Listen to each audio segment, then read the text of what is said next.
आदरणीय मंच और देश भर से आए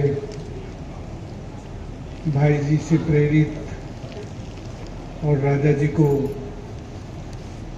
को चाहने वाले और प्यार करने वाले सब युवा दोस्त मित्रों साथियों, सचमुच आज भाई जी की अनुपस्थिति इस हॉल में हमें खल रही है। हमें भाई जी का स्मरण आ रहा है कि वो होते तो शायद इस सभा का रंग दूसरा होता, क्योंकि वो स्वराज्य को स्वानुशासन से जोड़ के देखते थे। जिसे हम स्वराज्य कहते हैं वो हमारे जीवन के स्वानुशासन के बिना कदाचित संभव नहीं है। स्वानुशासन से जब हमारे जीवन में स्वावलंबन की चाह बढ़ती है, जब हमारे अंदर ये एहसास जगता है कि हम अपने अनुशासन से निर्भय होकर अपने को स्वावलंबी बना सकते हैं, तब ये विश्वास हमें स्वराज्य के रास्ते पर लेकर आता है।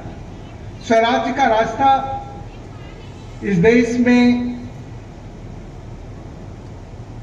हमारे शास्त्रों में भी है, लेकिन बापू ने सबसे पहले जिस तरीके से, जिस शांतिमय तरीके से, अहिंसक तरीके से सत्य को भगवान मान के, उस सत्य को अपना स्वराज्य मानकर उन्होंने जिस तरह से इस देश को जगाया, वो एक रास्ता है इस 21वीं शताब्दी में पूरी दुनिया को सीख लेने का।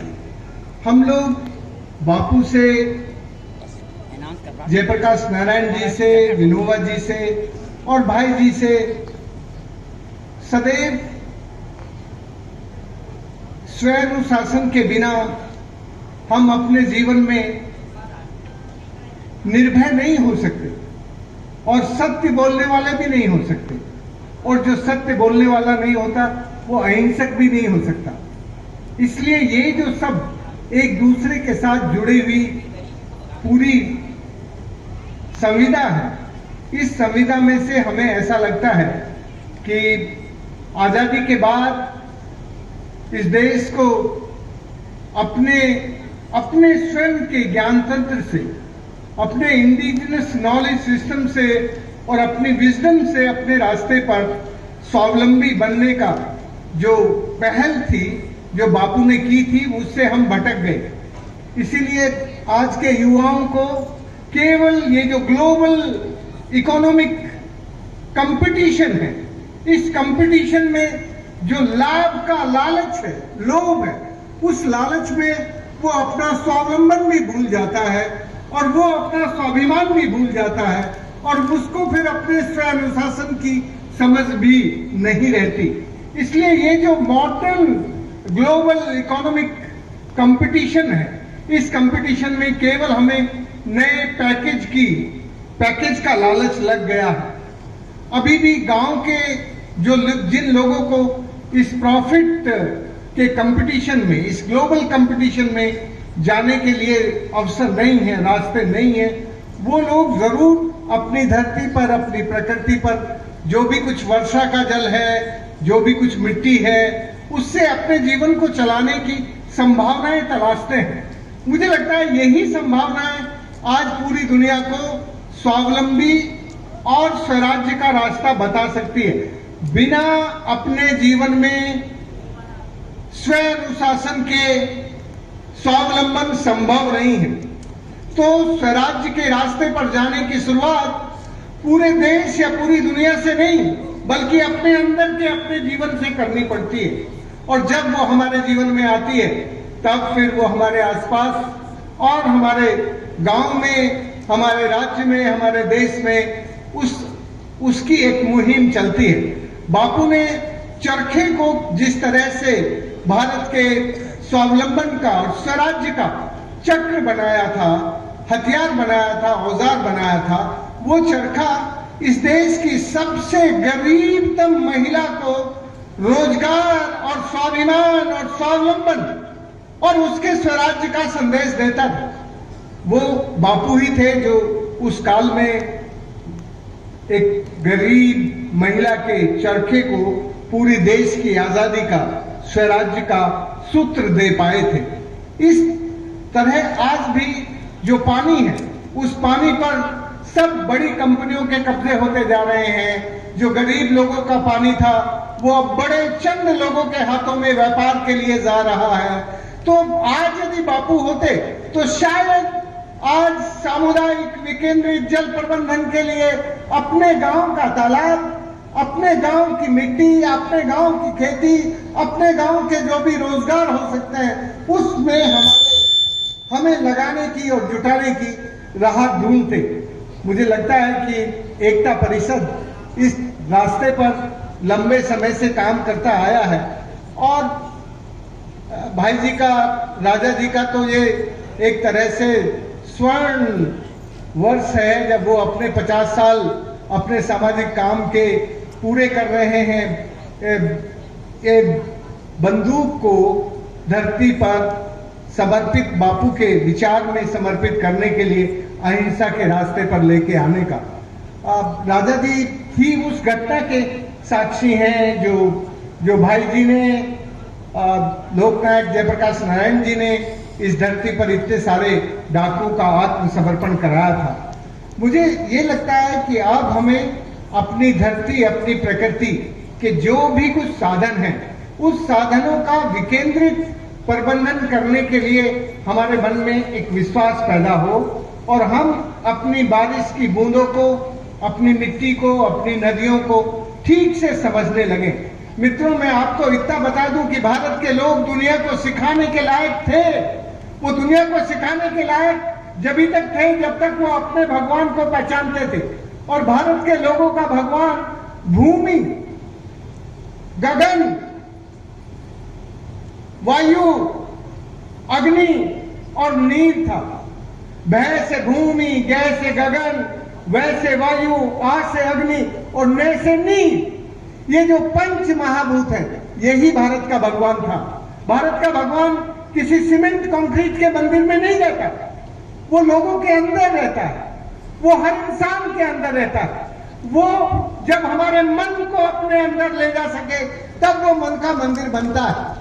मंदिर में कोई ताले में बंद भगवान नहीं बैठता। भगवान तो हमारी धरती, हमारी प्रकृति, जिनसे हम इस ब्रह्मांड को निर्मित मानते हैं, जिससे हम अपने आप को निर्मित मानते हैं। दोस्तों, जब तक हम इस भगवान को पहचानते थे तभी तक हम भारत में नीर, नारी और नदी का सम्मान करते थे। नीर माने जीवन, नारी माने जननी, ये धरती, ये प्रकृति, ये स्त्री जो हमें जन्म देती है, और नदी जो हमारी सभ्यता का, हमारी संस्कृति का द्योतक है, जो जितने भी हमारे जीवन को प्रवाह चाहिए, आर्थिक प्रवाह हो, सामाजिक हो, सांस्कृतिक हो, आध्यात्मिक हो, उन सारे प्रवाहों का रिश्ता नदी के साथ था। ये विजडम जो भारत को प्रकृति के साथ जोड़ती थी, वो प्रकृति का शोषण, अतिक्रमण और प्रदूषण नहीं करती थी, वो प्रकृति के पोषण का काम करती थी। तो जब तक हम प्रकृति के पोषण के विज्ञान को काम में लेते थे, तब तक वो विज्ञान, वो साइंस विद सेंस थी। और जो टेक्नोलॉजी और इंजीनियरिंग हम काम में लेते थे, उसके अंदर एक संवेदना और एक चेतना होती थी। आज जिस टेक्नोलॉजी और इंजीनियरिंग को हम काम में ले रहे हैं, वो संवेदनहीन और चेतना विहीन है। तो जब कोई संवेदनहीन और चेतना विहीन तकनीक और इंजीनियरिंग काम में ली जाती है, तब प्रकृति का शोषण, प्रदूषण और प्रकृति पर अतिक्रमण ही होता है। आज हमारी नदियों पर अतिक्रमण है, तालाबों पर अतिक्रमण है, सारी जो भी कॉमन प्रॉपर्टी है जिस पर गरीब अपने जीवन को चलाता है, उस सब पर बड़े लोगों ने कब्जे कर लिए। तो ये जो आज का हमारा जीवन है, ये आज का जीवन यदि हम ठीक से स्वराज्य की तरफ मुड़ना चाहते हैं, स्वराज्य की तरफ जाना चाहते हैं, तो फिर हमें ये मानना पड़ेगा, जानना पड़ेगा, इस देश के युवाओं को ये पहचानना पड़ेगा कि ये धरती, ये प्रकृति जिससे हम बने हैं, इसका रक्षण, संरक्षण और पोषण हमारे जीवन के साथ हो। एक नदी की बीमार होना और हमारा बीमार होना दोनों का गहरा संबंध है। जब कोई नदी बीमार होती है तो उसके किनारे रहने वाला समाज बीमार हो ही जाता है।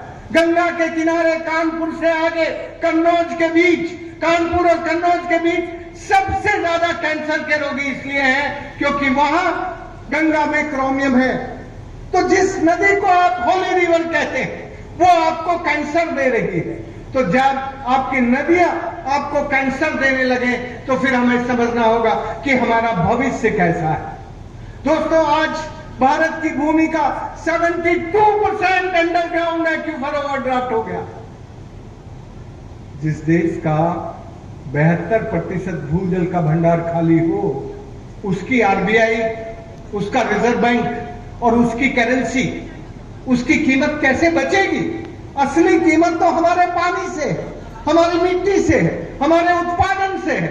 हमारी आरबीआई की करेंसी तभी तक प्रभावी रह सकती है जब तक हमारे पास जीने के लिए पानी है, और जब हमारे पास जीने के लिए पानी नहीं होगा तो फिर कैसे खेती होगी, कैसे रोजगार होंगे? दोस्तों, मैं इतना जानता हूं,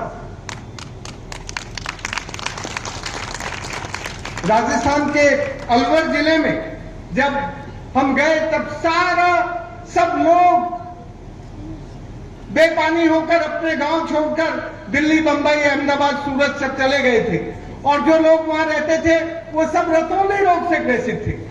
उन लोगों ने उनका इलाज किया तो इलाज करने के बाद वो कहने लगे कि हमें तेरी दवाई और पढ़ाई नहीं चाहिए, हमें तो पानी चाहिए।